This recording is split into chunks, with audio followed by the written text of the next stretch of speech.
ल अब हिजो हामीले यसको के अरे सेन्ट्रोइड पढेको थियो नि, अनि अब आज हामी यसको एक्सरसाइज गरौँ। एक्सरसाइजमा हाम्रो कस्तो कस्तो खालको क्वेसन सोध्छ भनेपछि, जस्तै हामीसँग यहाँ एउटा क्वेसन छ,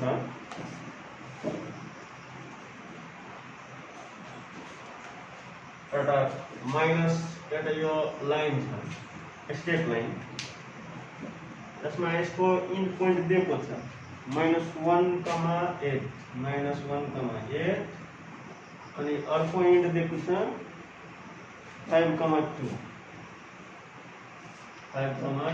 यसलाई कुनै पोइन्टले डिभाइड गरेको छ, जुन डिभाइड गर्ने पोइन्ट छ 3,4, यसलाई डिभाइड गर्ने पोइन्ट हो 3,4 छ।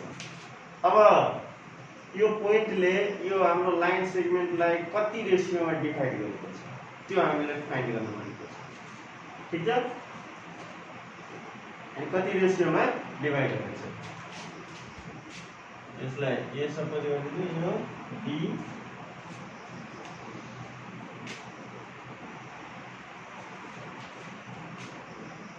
Late a -1, 8 and b 5,2 the two end points of AB को end point भयो, जुन चाहिँ कुन पोइन्टले डिभाइडेड छ 3,4 ले।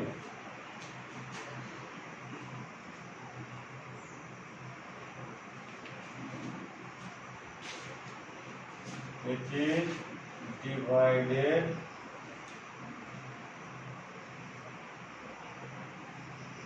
by the point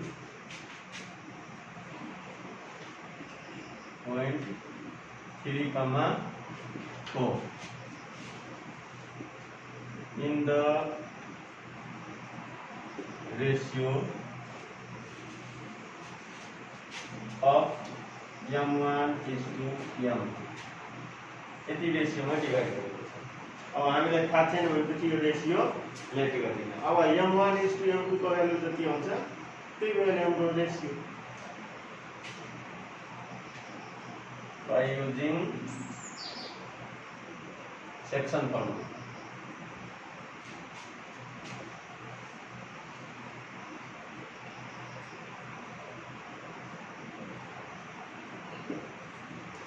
अब सेक्सन फर्मुला युज गर्दाखेरि यहाँ हेर्नु, हामी कुनै एउटा भ्यालु वाला राखिदिँदा पनि हाम्रो यो m1:m2 आइहाल्छ। जस्तै हामीसँग यहाँ x को भ्यालु पनि छ अनि y को भ्यालु छ, जुन मन लाग्यो त्यो भ्यालु पुट गर्नु।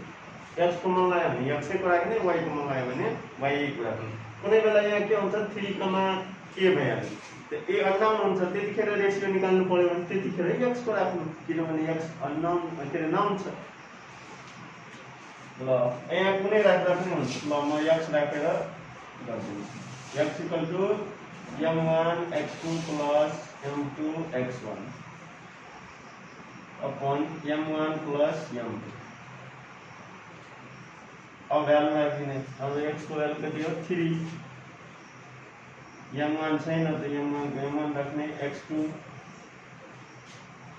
भयो 5 प्लस m2 पनि m2 नै हुन्छ, x1 -1 त्यसपछि m1 + m2।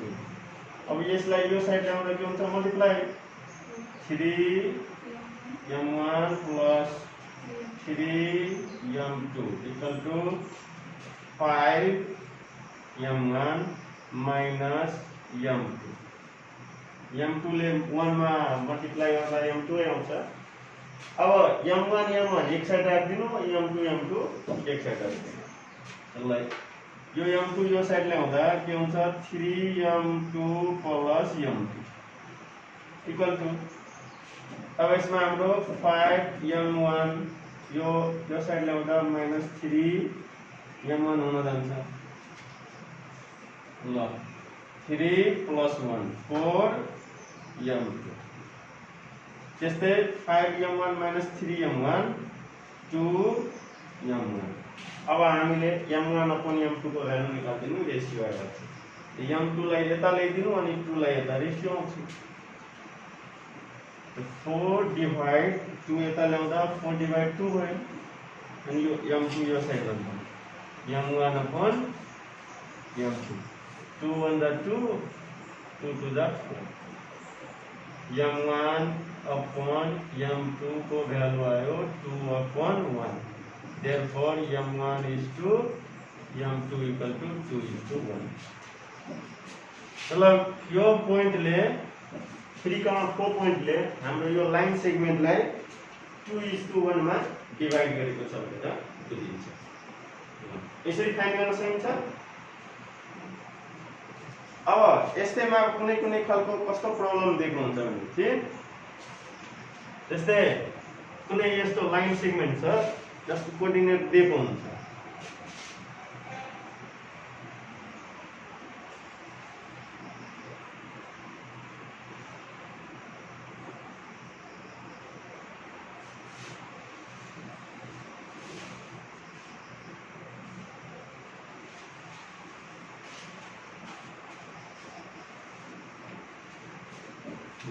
यसमा एउटा लाइन सेगमेन्ट छ यसरी गएको छ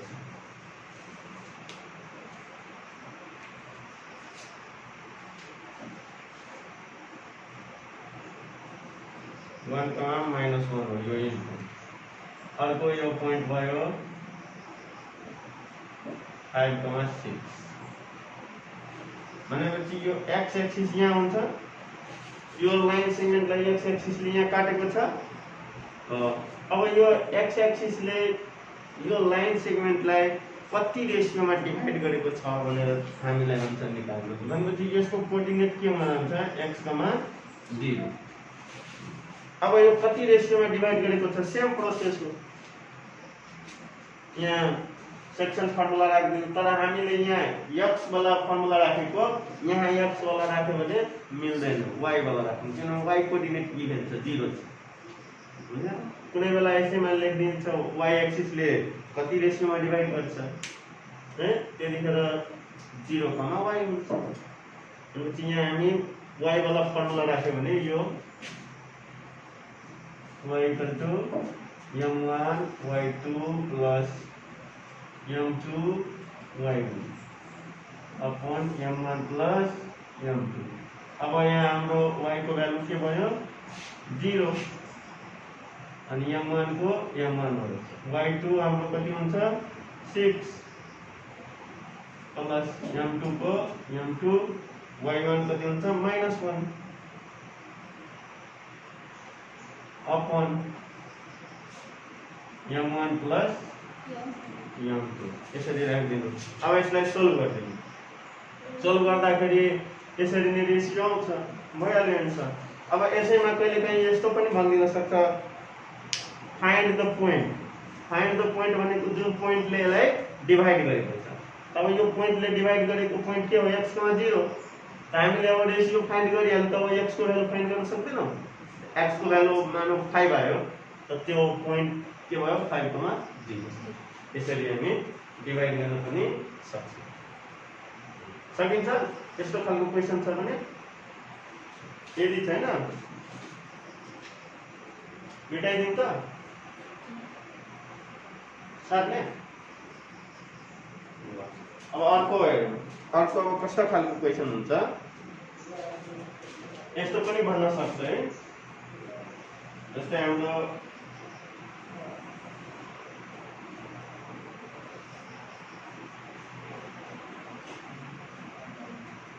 एउटा लाइन सेगमेन्ट यो छ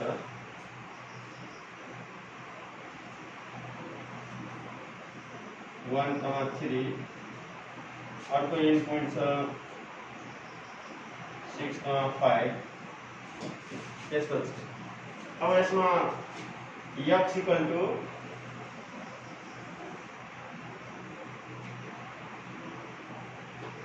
यो x इक्वल टु 3 लाइनले यसलाई डिभाइड गरेछ कसले डिभाइड गरेछ x इक्वल टु 3 ले भनेपछि कति रेसियोमा यसलाई डिभाइड गरेको छ, यति भयो m1 यति m2। अब कति रेसियोमा डिभाइड गरेको छ त्यो पनि फाइन्ड गर्न दिएको हुन्छ। अब हाम्रो यो पोइन्ट के हुन जान्छ त, यहाँदेखि लिएर यहाँसम्म त कति छ 3 कमा, अनि माथिको हामीलाई थाहा छैन त y, यस्तो पनि भन्नु सक्छ। त यतिखेर हामी कसको फर्मुला राख्ने, x को, सेम प्रोसेस। अनि फाइन्ड द पोइन्ट भनिदियो भने फेरि हामी त्यो रेसियोबाट y को भ्यालु पुट गर्ने अनि y को भ्यालु यहाँ राख्ने, यस्तो पनि हुन सक्छ। अब अर्को हेरौँ,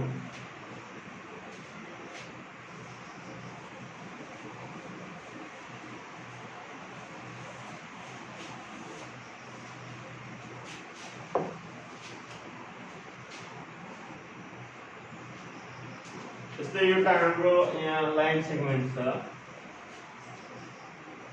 0,0, अर्को एन्ड पोइन्ट यसको छ के 4, -4, 4, -4। अब यसलाई ट्राइसेक्ट गर्ने पोइन्टहरु फाइन्ड गर्नुहुन्छ। ट्राइसेक्ट भनेको 3 equal part divide into 3 equal parts. यहाँ दुईटा पोइन्ट हुन्छ, एउटा लाइन सेगमेन्टलाई 3 इक्वल पार्टमा डिभाइड गर्न कतिवटा पोइन्ट चाहिन्छ भनेपछि दुईटा। यसलाई हामी ए सपोज गरिदिने, यसलाई बी। अब यो डिभाइड गर्ने एउटा पोइन्ट पी मानिदिनु, अर्को क्यू, जसमा यो पार्ट इक्वल, यसलाई हाम्रो के भन्छ ट्राइसेक्ट। अब यो पोइन्टले यहाँदेखि लिएर यहाँसम्मको पार्ट 1 हुन्छ, अनि यो दुईटै पार्ट 2 भनेपछि यो पोइन्टले 1:2 मा डिभाइड गर्यो, यो पोइन्टले 2:1 मा डिभाइड गर्यो। अब यसको कोअर्डिनेट हामी इजिली तरिकाले फाइन्ड गर्न सक्छौँ। यो p सपोज गरिदिनु x, y, q x dash y dash. अब म यसको हिन्ट दिन्छु, आफै गर्नु। अब यहाँ p ले 1:2 मा डिभाइड गरेको छ, त हामी p को कोअर्डिनेट मजाले फाइन्ड गर्न सक्छौँ। p x, y equal to के हुन जान्छ त m1 x2 plus m2 x1 upon m1 plus m2 comma m1 y2 plus m2 y1 m1 plus m2। अब भ्यालु राख्दिनु, हाम्रो m1 भनेपछि 1 भयो, x2 भनेको 4 प्लस m2 भनेपछि 2 अनि x1 भनेको 0। m1 भनेको 1 प्लस 2 कमा m1 यहाँ पनि 1 into y2 minus 4 plus m2 भनेको 2 इन्टु y1 यसको पनि 0, 1 प्लस 2। अब यसलाई हामी सोल्भ गर्छौँ। 4 1 जा 4, यो 2 इन्टु 0 0 भयो, 4/3, यहाँ -4 -4/3, यति भयो p को कोअर्डिनेट। p को कोअर्डिनेट एउटा पोइन्ट हामीले फाइन्ड गरिसक्यौँ। अब अर्को पोइन्ट के q। त यहाँ q लाई हामी लिँदाखेरि एकैचोटि मिड पोइन्ट फर्मुला राखिदिँदा हुन्छ, किनभने pb को यो q के भयो मिड पोइन्ट।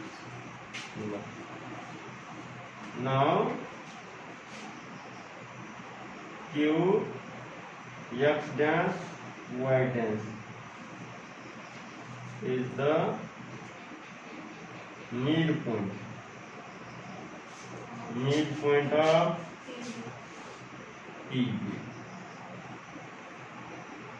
PB को के छ मिड पोइन्ट छ, हामीले यहाँ मिड पोइन्ट फर्मुला राख्दिँदा हुन्छ। q x dash y dash equal to हुन जान्छ, हाम्रो फर्मुला हुन्छ x1 plus x2 upon 2 y1 plus y2 upon 2 यो फर्मुला अब x1 को काम कसले गर्छ यो p को कोअर्डिनेट कति आयो 4/3 पछि 4/3 x1 प्लस b को भयो 4/2 त्यसैगरी y1 माइनस 4/3 प्लस के छ माइनस 4/2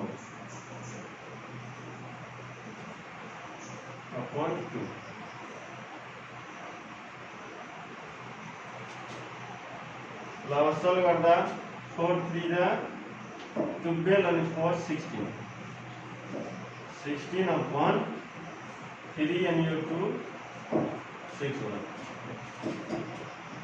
त्यसैगरी यहाँ पनि 4 3 जा 12 minus 4 and 12 minus 16/3 to 6 और डिवाइड कर देंगे 2 3 2 8 यहाँ पर 2 3 2 8 नीचे आएगा हमको 8/3 माइनस 8/8 यो कोऑर्डिनेट भयो क्यू को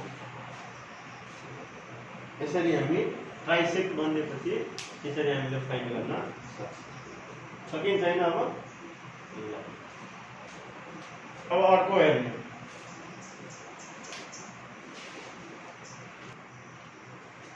ल यो हाम्रो कुनै क्वाड्रिलेटरलको भर्टिसेज हो अब यो भर्टिसेजमा हामीले के प्रुभ गर्नुपर्ने त यो प्यारालोग्रामको भर्टिसेज भनेर प्रुभ गर्नु कसरी बुझ्ने यो प्यारालोग्रामको भर्टिसेज हो भनेपछि हामीले प्यारालोग्राम प्रुभ गर्न त आउँछ अपोजिट साइड प्यारलल और इक्वल भएपछि जस्तै यो सपोज प्यारालोग्राम छ त यो साइड इक्वल र प्यारलल त्यसै यो दुईटै साइड इक्वल र प्यारलल भयो भने हामी बुझ्छौं प्यारालोग्राम छ एउटा भयो अनि अर्को मेथड के हुन्छ भनेपछि यसको डायगोनल के हुन्छ बाइसेक्ट टु इच अदर जस्तै एउटा यो डायगोनल भयो अर्को डायगोनल यो छ हामीलाई थाहा छ प्यारालोग्रामको diagonal bisect to each other हुन्छ भन्नुको अर्थ हो दुईटै डायगोनलको मिड पोइन्ट सेम यसको पनि मिड पोइन्ट हामी फाइन्ड गर्ने र यो डायगोनलको पनि मिड पोइन्ट फाइन्ड गर्ने दुईटैको मिड पोइन्ट यदि सेम आयो भने यो हाम्रो प्यारालोग्राम प्रुभ हुन्छ है ल अब त्यसरी हामी गर्छौं त यो क्वाड्रिलेटरलको यो भर्टेक्सलाई हामी ए सपोज गर्दिने 1,3 b 3,1 अनि अर्को छ हाम्रो c 6,2 त्यसपछि b सपोज गरिदिनु 4,4 let a 1,3 b 3,1 c 6,2 and d 4,4 be the vertices of a quadrilateral. यो चाहिँ कसको भर्टिसेज हो क्वाड्रिलेटरल अहिले प्यारालोग्राम लेख्न मिल्दैन किनभने हामी त प्रुभै गर्न गइरहेको छैन पहिला नै हामी भनिदिन्छु यो प्यारालोग्राम हो त के प्रुभ गर्छ हैन जुन प्रुभ गर्नु छ त्यो हामीले कहाँ लेख्न मिल्छ यो त हामी प्रुभ गर्ने हो त्यो भन्दा पहिला हामीले के लेख्ने क्वाड्रिलेटरल त भन्न मिल्छ यसलाई यो क्वाड्रिलेटरल हो त्यसैले हामी यति be the vertices of a quadrilateral अब हामी प्यारालोग्राम प्रुभ गर्छौं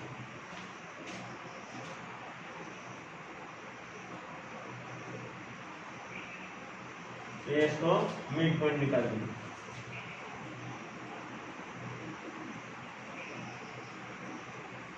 coordinates of the midpoint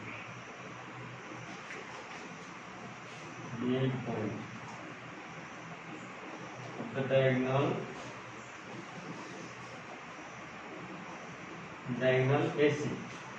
AC को equal to x1 plus x2 upon 2 y1 plus y2 upon 2 यो हाम्रो मिड पोइन्ट को फर्मुला हो। अब भ्यालु राखिदिने AC मा x1 1 हुन्छ 1 plus x2 भनेको 6 1 plus 6 upon 2 त्यसरी y1 भनेको 3 plus 2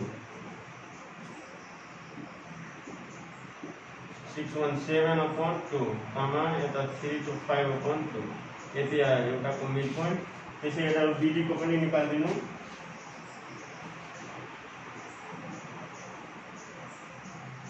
Similarly, the coordinate of diagonal BD equal to BD को 3 plus 4 upon 2 1 plus 4 upon 2 3 plus 4 7 upon 2 comma 5 upon 2।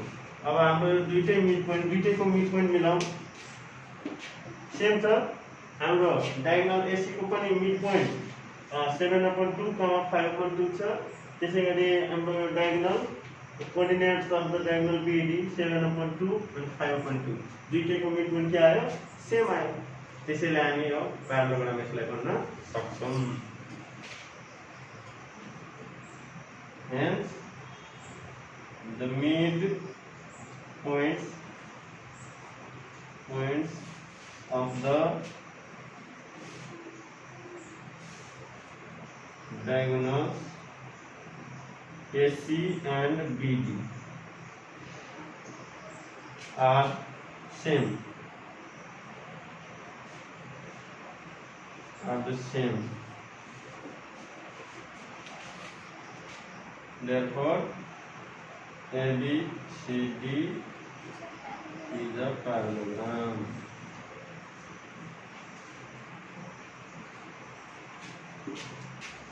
Go.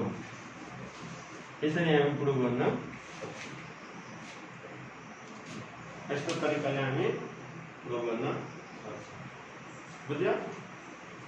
ल अब यसैमा हामीलाई कस्तो खालको क्वेशन दिन सक्छ जस्तो यही छ। यस्तै हामीलाई के हुन्छ 1,3 3,1 अनि 6,2 दिएको हुन्छ अनि भन्दैको हुन्छ 3 vertices of a parallelogram are given, then find the fourth vertices. हामीलाई fourth vertices निकाल्नु पर्यो। त fourth vertices हाम्रो के भयो D, त्यो D त हामीलाई थाहा छैन, त्यो लेट गर्दिनु। यो A भयो हाम्रो 1,3 B हुन्छ 3,1 अनि त्यसपछि C भयो 6,2 and D हामीले के राख्दिने x4, y4 यसरी राख्दिनु अनि सेम प्रोसेस यसै गरी लेख्दा पनि भइहाल्यो। अनि यसरी यहाँ मिड पोइन्ट निकाल्दिनु। AC को त मिड पोइन्ट आइहाल्छ किनभने दुईटैको कोअर्डिनेट दिएको छ। A र C को कोअर्डिनेट त मिड पोइन्ट आउँछ, यो मिड पोइन्ट आयो। त्यसैगरी BD को पनि सेम यसरी मिड पोइन्ट निकाल्नु तर अननोन फर्ममा आउँछ यसको मिड पोइन्ट। अनि दुईटैको मिड पोइन्ट के हुन्छ इक्वल किनभने प्यारालोग्राम छ। दुईटैको मिड पोइन्ट राखेर सल्भ गर्दिनु x4 र y4 को भ्यालु आउँछ यहाँ पुट गर्दिनु। त्यसरी गर्दा पनि हुन्छ नत्र हामीले यो मिड पोइन्ट निकाल्दिनु AC को। अब त्यो मिड पोइन्ट आइसकेपछि त्यो मिड पोइन्ट र यो दुईटै पोइन्ट लिएर सल्भ गर्दा पनि हुन्छ। यसरी पनि हामी गर्न सक्छौं। ल अब आज हामी यति राख्ने। अब यहीसँग रिलेटेड म होमवर्क दिन्छु अनि त्यसपछि भोलि हामी अझै गर्ने। अझै हाम्रो अलिकति एक्सरसाइज बाँकी छ अनि 18 खालको क्वेशन हुन्छ त्यो हामी भोलि गर्ने। ल आजलाई यति राख्ने।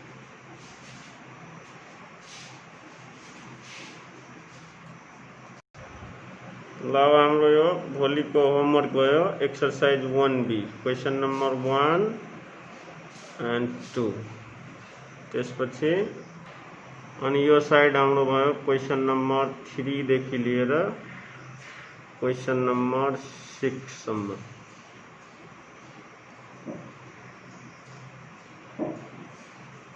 ल यति भयो आजको होमवर्क। भोलिदेखि हामी क्वेश्चन नंबर 7 देखि पढ्ने।